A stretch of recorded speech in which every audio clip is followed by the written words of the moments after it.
Good afternoon, boys and girls. How's everybody today? Good. What school do you represent today? What is it? River Hills Christian Academy, and we're so pleased that Ms. Floyd and the instructors are here with you today and allowing y'all to come, because it's so much easier to talk to you students firsthand about this amazing stuff that we spend so much time with. You know what? We take it for granted. Now, we spend a lot of time each day with our parents and our teachers, and you know, if our teacher doesn't show up for class someday, we wonder why. What happened? We're missing something very important. But if cotton didn't show up, we'd really be in a fix. And we have to thank our farmers for growing a new crop of this amazing natural product that we spend more time with than anything else. Now, do y'all think I'm kidding you that you spend more time with cotton than you do with your parents or your teachers or your friends? Guess what? You don't think that? People don't think that that's right, but we do think about it. When we get up in the morning, I can only think of one time during the day when we don't have cotton around us. The rest of the time we're surrounded by it. If you live in South Texas, in the morning we get ready for school, we put on our school clothes, and y'all have a uniform that you wear. The pants look like they're khakis, and khakis are made out of what? Cotton. And you have athletic socks, and what are they made out of? Cotton. And do you wear a t-shirt or polo shirt? What's it made out of? Cotton. So we spend more time in contact with cotton than anything else throughout the day. You work at school all day, you get home, you play, it's getting time to go to bed, and what do? Take a bath or a shower? You know what? When we're in that bathtub, we even have cotton close to us because we have a washcloth, and what's it made out of? Cotton. And we have a towel to dry off. Why do we like cotton towels? Soft, and it absorbs moisture so well. That's why we like cotton. In South Texas, it's cool and we absorb it. Well, we get ready to go to bed. You might think, well, we don't have to put up with cotton now, but you go crawl under those sheets, and what are those sheets made out of? Cotton. And the pillowcase? And you know what? The mattress is soft and it has cotton fibers. That's right. So we're surrounded by cotton all night and we wear it all day. That's why it is so important to us. It is truly the fabric of our lives, and tell you about what is happening throughout the growing season. The farmer puts seed in these seed boxes and he moves his tractor through the field, and they drop these little planting seeds about every 4 inches apart, 3 to 4 inches apart, and that will produce a new plant. The crop continues to grow throughout the spring when the moisture's in the soil and the soil's warm enough. It will germinate and pop open the seed. The farmer puts that seed in the ground. It was up, and it comes out of the ground in about 5 days. And look, it's producing new leaves. It produces 2 leaves. It's called a cotyledon plant. And it's also putting a root down as the top growth comes out of the soil. The root growth goes down into the soil so it can catch moisture, it needs water, and it needs food. The food or nutrients in the soil that allow that to grow. Let's go to this next slide. And as a cotton plant continues to grow throughout the spring, it produces a plant, and after about 2 or 3 months, stop it right there, it produces a bowl, and it takes about 5 days for that bowl to open up, and inside the bowl is the miracle of the cotton fiber. This particular plant produces many bowls. That single seed grew into a large bushy plant where it produced a lot of bowls, sometimes 10 to 15 bowls on a plant. If you're lucky and you got all conditions right, it may be 30 bolls to a plant. And a bowl has about 5 locks, and inside that is something that's a little bumpy. That new seed will give life to a new plant. But in ancient times, they discovered the plant growing in the valleys around the Nile River, and they began to think, what can we do with this fuzzy stuff? It was growing like wild weeds. And they realized, hey, if we pull it out and we twist it together, we can make something like a string. And if we have enough of those strings, and this is just fiber off of one seed, you can keep pulling it and spinning it, and eventually they developed a spinning wheel and a weave where they put the fibers back and forth, and they created cloth, cotton fabric. They didn't have to wear animal skins anymore. They could wear cool, comfortable cotton. Over 7,000 years ago, they began to realize that we can use this plant fiber and have something comfortable. Now let's see what our farmers are doing these days. They have large machines called cotton pickers or cotton strippers that move through our fields, and they harvest the crop. Next slide. Then it goes to what we call a cotton gin. We're having a demonstration here later with a miniature cotton gin. But the invention of the cotton gin was truly a game changer. You hear about game changers? There was a teacher who worked as an educator on a cotton plantation in the late 1790s. His name was Eli Whitney. And if we study American history, we learn that Eli Whitney invented what was called the cotton gin. And he did it by thinking, how could he cut down on all the work that the workers were having to do, removing the seed so that it could be made into cloth.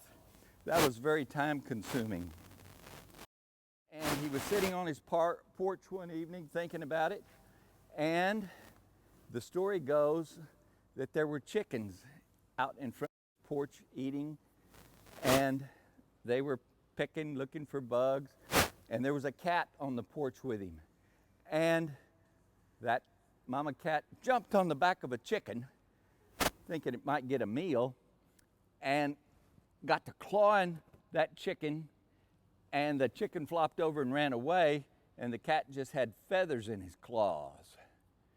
And Eli Whitney said, that's what I need, is a miniature claw that can pull that fiber from the seed. Yes, that was what's needed.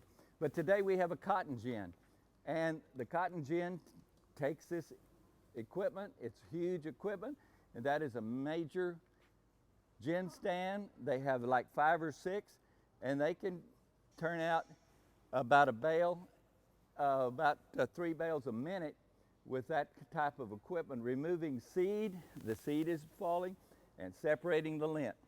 So a cotton plant is not only a miracle plant that it produces fiber and it's renewable, but the seed also has value. And we're going to talk about that in a minute. They put the seed in a big seed house, and this seed is sold and processed. A lot of dairy producers feed whole cottonseed to their cows because it's so nutritious. It's full of energy, full of fat, and high in protein. And it's also processed into other things like oil and cattle feed. These are cattle cubes. The darker cubes, the more protein it has. These are cubes that are about 28%. The lighter ones are around 20%. And they use the cattle feed for a lot of the hulls and roughage. And if you look at the ingredients list on potato chips, HEB potato chips use cottonseed oil. Gives it a nice flavor. So those are important byproducts that come from the seed. Now, we don't often think about it, but here is another place where cotton is used. What do we have here in my hand? A dollar bill. And you know what? It's pretty sturdy paper. And if our teacher sends us home with a note on notebook paper or typing paper, and we fold it up and put it in one pocket, and we have a dollar bill in the other pocket, and your mom says, go put those clothes in the wash machine, and you drop it in and forget to take the note from the teacher out, and you forget to take your dollar bill out, and she pulls it out of the dryer. Oh my, what happens? Well, that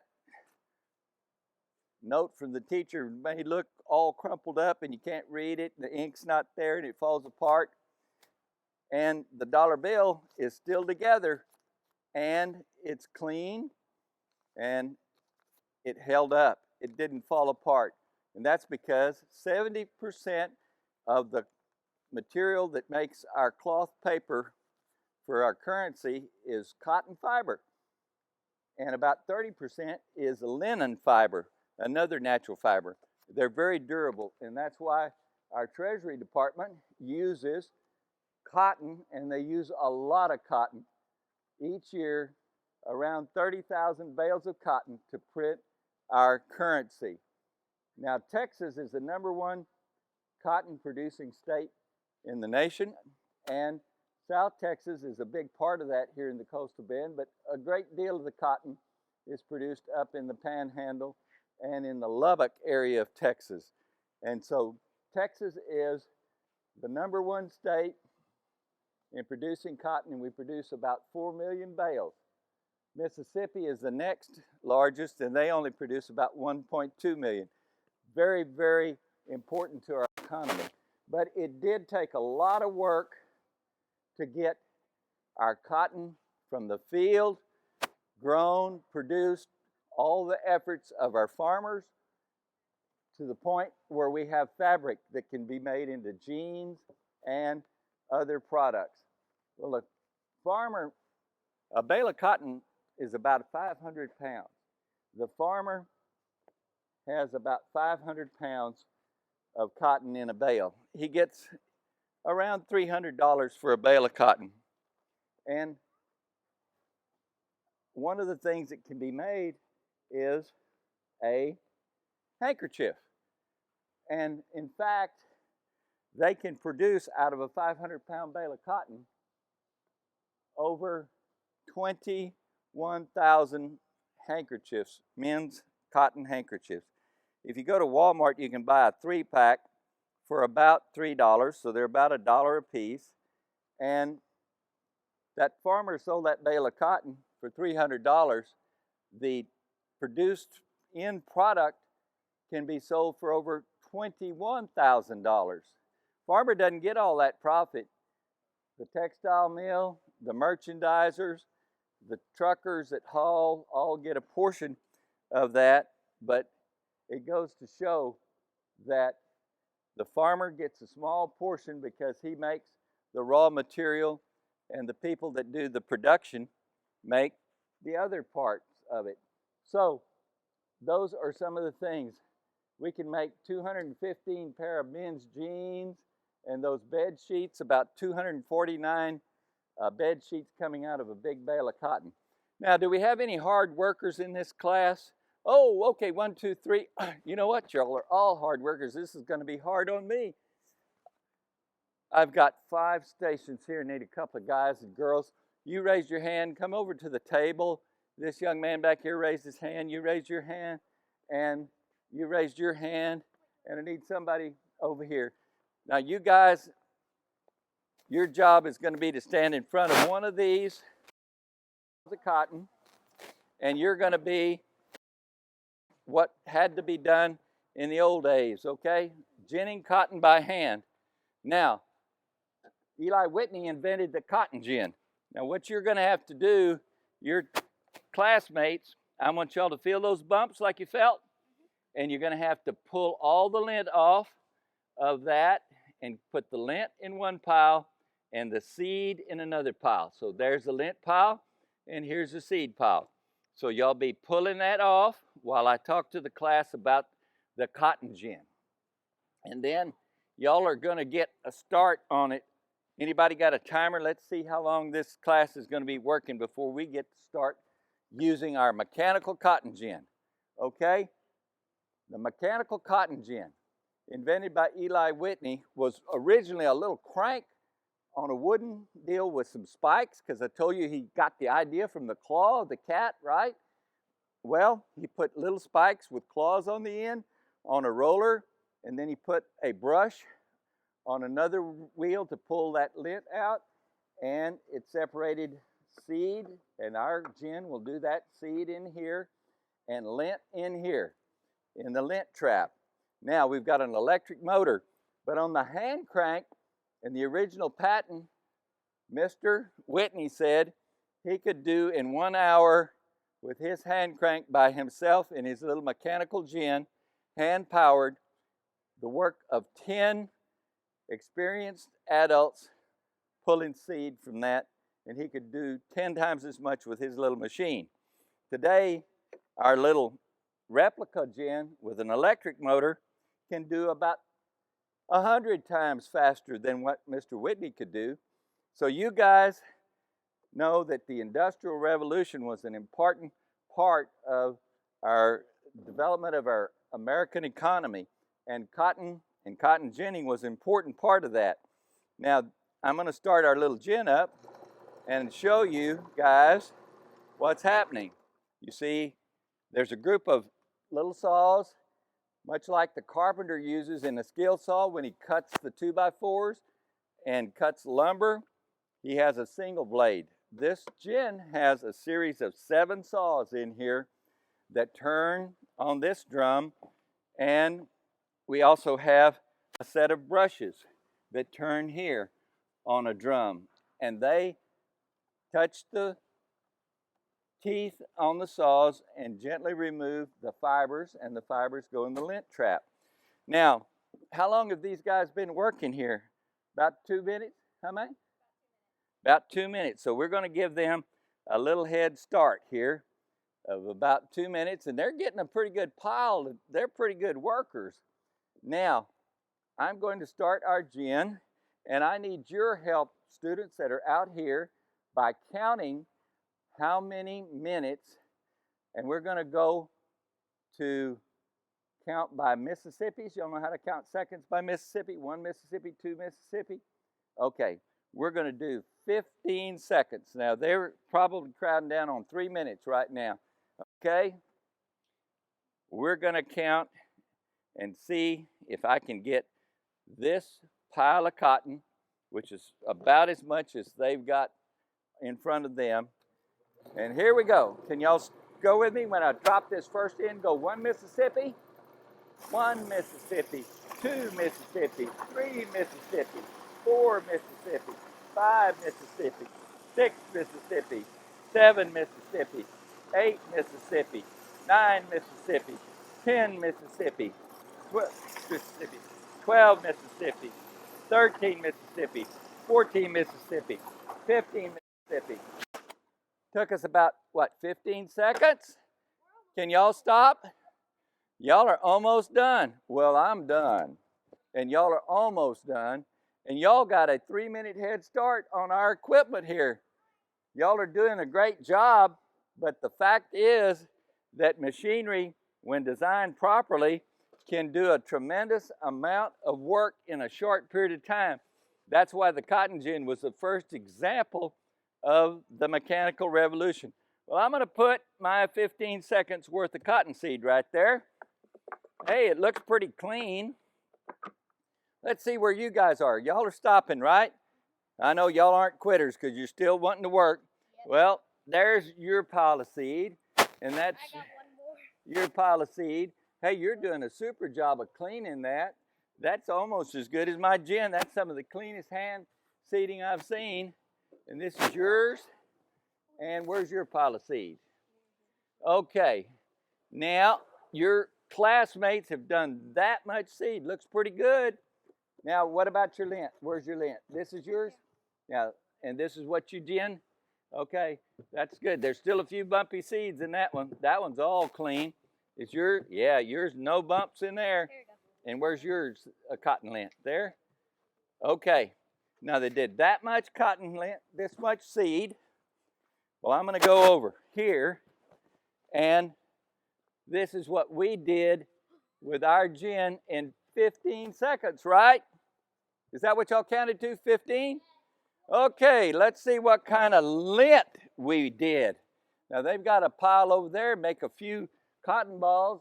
Mama might be able to use that, take off a little bake up or something. But here in a cotton gin, they have what they call a press. And because that cotton fiber has so much air in it, it's got to be pressed down in order that it can be baled up. I've pressed down this much. Ho, ho, ho, this could make the Santa Claus beard, couldn't it? Ho, ho, ho. So this is our lint, all calm, and this is yours. And y'all did that in 3 minutes, and we did it in 15 seconds with the aid of the machine. Let's give the class a big hand here. They did a great job. You guys, I want to thank y'all. You can go back to your seats, and I'll show y'all another time here of what took place while y'all were working, and I had my machine working. You didn't get to see it run, did you? Actually, it runs so fast that some of the students might want to see it run again. We got a little bit of a seed roll left in here. Let's see if I can get it started. Okay, it's kicking out seed. So we did it 1 Mississippi, 2 Mississippi, 5 Mississippi, 6 Mississippi, 7 Mississippi, 8 Mississippi, 9 Mississippi, 10 Mississippi. 10 seconds. So we ran it 10 seconds. It kicked out a lot of seed. 10 seconds. So you see how important the cotton gin and its invention was. Truly a game changer. It made cotton fabric and cotton lint available to the textile mills in Europe and across the United States so that they could produce inexpensive, comfortable fabric that could be cut and sewn into clothing that we all need and we all use. And if it were not for the efforts of our farmers throughout the cotton belt, and we call the cotton belt the southeastern part of the United States, all the way from the Carolinas, Georgia, Mississippi, Alabama, Texas, Louisiana, even cotton grown in New Mexico, and in California as the cotton belt of the United States. And it is all from the miracle of one seed that produces a plant that can be harvested so that we can have new clothes every year.